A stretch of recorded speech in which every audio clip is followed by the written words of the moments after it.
NANI? Good afternoon, evening, morning, wherever you are, beautiful people.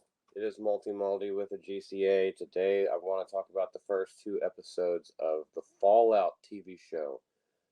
This is something I was cautiously optimistic about because I love the games. Put a ton of play hours into them. The lore is rich. There's a whole lot of things in there, and when they're doing a TV show, you know Hollywood. Are they going to mess it up? So, we're going to talk a little bit about this, and we'll keep doing more episodes and hopefully have more people. I'm kind of running it solo today. But there's good and bad. So, one of the first things that I noticed is if you've played the games, you know how important the radio stations are. And so it starts out with that time period of music, which I was enjoying because I actually love that type of music. It's not even nostalgic because I'm not old enough for that, but it's just good stuff.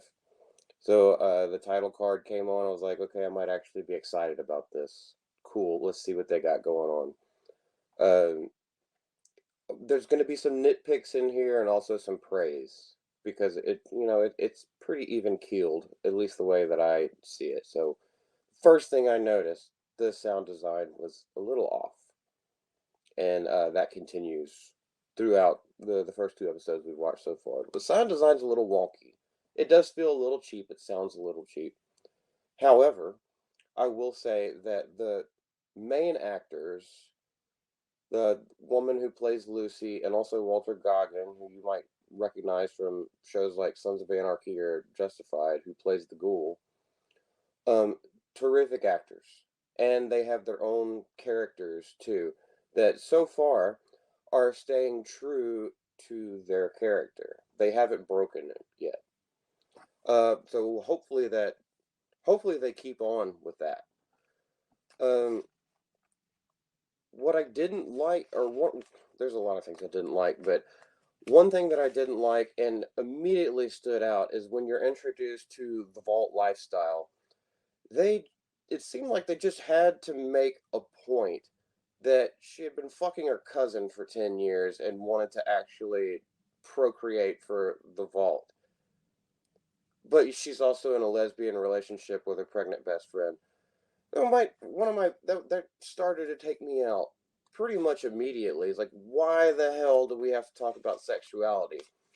Now, I understand in a vault you want to procreate because you're trying to repopulate the earth after the nuclear fallout. I just think there were so many other aspects of vault life that should have been paid attention to or could have been explored. And instead, that was like a little jab in there. So it started to take me out. However, if you're a fan of the game, there are so many Easter eggs and things in there that you'll recognize. And I actually kind of enjoy that because that means that people involved in the production actually have played the games. Now, whether or not they tell the story in a proper manner or just in something that like stays true, well, that remains to be seen. But the visual design is really good. They paid a lot of attention to detail, so that's a huge plus for it. There's some other stuff. The dialogue, it's trying to be too witty. It's trying to be too funny. It's playing it almost like they're trying to do a Joss Whedon thing where they're just making it campy like Marvel in some points. But then again, you see all this other stuff from the game and from the games. You see all this other stuff that has like huge repercussions and it's actually meant to be taken seriously, but then someone tries to make a quip. Specifically, Lucy's brother. That was a huge thing, and also one of our other main characters, who I hope dies off very soon. He'll be introduced in episode one as Maximus, and the way that he starts out, it's almost like he's getting the Finn treatment from the Last Jedi. He's basically like a clown. He constantly gets his ass beat, and he also, whenever he's in the classroom, so I should go back a little bit. He's a part of the Brotherhood of Steel, which from the games you'll know. But yeah, even in the classroom when they're getting talked to and they're asked questions from their leaders, he gets everything wrong. So whenever his best friend, which we don't have to talk about that because I don't, it's not a part of the story. It's just something that happens. So like I don't care. But whenever she gets promoted to squire of one of the knights, well, all of a sudden he gets angry. I was like, well, you suck at everything. Why would you get that? And we'll talk about this later. Um, that portion that I don't know why they want us to view him as a main character and someone that we're supposed to connect with because there is absolutely no aspect about him that that would make me sympathize with him. He's a complete dick. The world building is on point. Um, Obviously, I keep calling him Boyd Crowder, even though the actor's name is Walter Goggin. That dude kills it. He eats up the scenery and everything he's in. Also, the violence is brutal, and it reminds you of the game because there are things that you could do in the game where dismemberment is a huge thing, and it's just bloody disgusting. I believe is the perk, and yeah, it just does that, and it's completely over the top. I also love the fact that in some of the scenes they mimic the VAT system, which is the targeting system that's used in the game, where you can slow things down, and then you slow things down a little bit so you can like aim and then you do more damage. So there's one part at the end of episode 2 where that gets used, and yeah, another little brain thing with me where I was just like, ooh, they know what they're talking about. So anyhow, I mean, I could go more into it, but right now episode 1, what I would rate it is a 6 out of 10. Decent enough start. But let's see where they go. Let's see what actually matters. A lot of things were telegraphed, but it might not actually end up, coming to fruition later. And that's just something we're just going to have to like hold on to our butts about. So going on to episode 2. All right, so it starts out basically with eugenics, a lot of experimentation. A lot of the vaults from the games were experimentation, and it wasn't just trying to save American society from the threat of nuclear war with China. So you get to see a little bit of that with one of the main doctors, and I actually thought that he might become the first super mutant with what he does to himself, and that's still on the table actually. Um, Maybe not. Maybe patient zero. We'll see what goes on with that. No, I'm not trying to spoil that or really spoil very much of anything. But so we get to see a lot more of the T-60 armor suits with Brotherhood of Steel. We spend a lot more time with Maximus, who is just an insufferable cunt. Dude has earned nothing. He's a complete bitch. People are gonna call me out and say, "No, it's because he's black." It's like, no, because he's a bitch. He hasn't earned anything. He sucks at everything. And that's all I have to say about that. The dialogue, again, dialogue is pretty freaking bad. It's not very well written. It's like these people, the writers for the dialogue, it's almost like they don't know how to have actual conversations and they think they're being snappy with their, pitter patter, but it just comes across as forced and fake and like something you'd be like, was I supposed to laugh at that? You want me to laugh? Maybe I'll try to fake a smile. Does this work? It doesn't work. Um, there is a place. They actually go to a location in episode 2, and that's where we actually see Walter Goggins' character as a ghoul, and he's just chilling because you see him like in normal times before the nuclear bombs drop.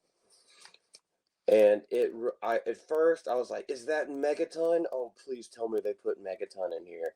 It's not actually stated or expressed, but it also reminds you of the baseball stadium in Fallout 4.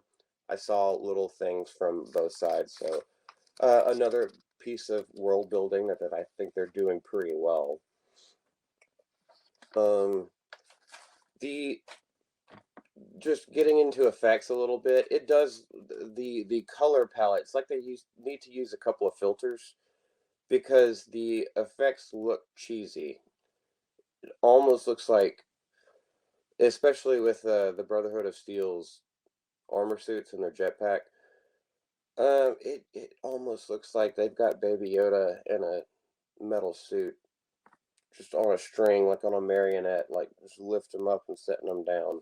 And these are supposed to be elite soldiers, like the elite of the elite.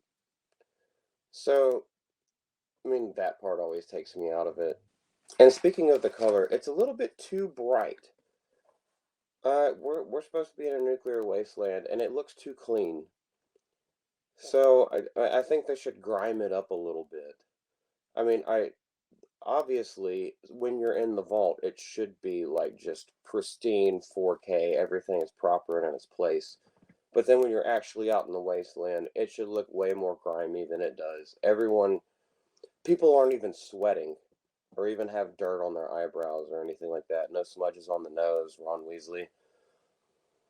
So, yeah, that's definitely something that I guess is not going to change since it's all been released. But, yeah, I would have liked to see that. There's something, and people in the comment section, if there's something I missed from the games, what is up with like chicken fucking? Where did that come from? Because I don't even remember seeing a chicken in the entire time that I've played Fallout 3, Fallout New Vegas, and Fallout 4. So I don't understand where that's coming from. But it rears its head a few times throughout the episodes so far. I don't know why. Maybe it's something that's going to happen later, but yeah, who the fuck knows with that. And one of the last things that I want to talk about is the probably should have led off with it, but the girl who plays Lucy, one of the main characters, the Vault Dweller, she's doing a phenomenal job. I love her fish out of water character because it makes complete and total sense. Also, she gets her ass beat whenever she, comes across people from the outside world.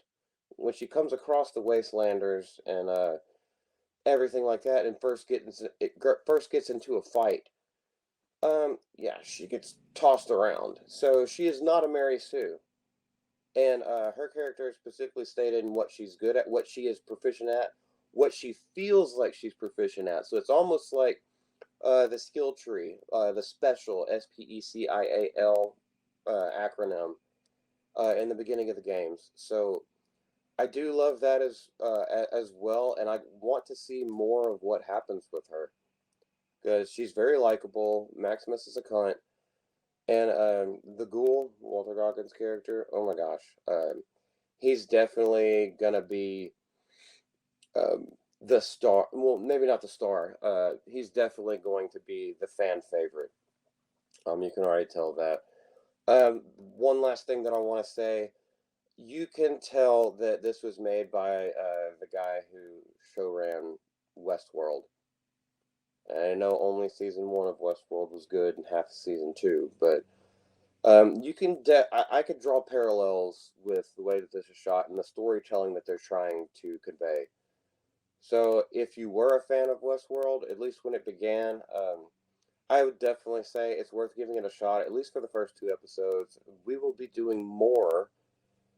So we'll see. We'll see. Do they shit the bed? Don't know. I did give episode 2 a 5 out of 10. And I know my rating system is a little bit more harsh than other folks, but I mean it was entertainment. Um, there were things that took me out, and there were also things that I appreciated, so it stayed in the middle. But let us know what you think. We will be doing more of these, and also, if you want to, you can join our Discord and get in on the watch parties where we all talk about it behind the scenes. But until then, I'm Malty with the GCA, and I hope y'all have a great day.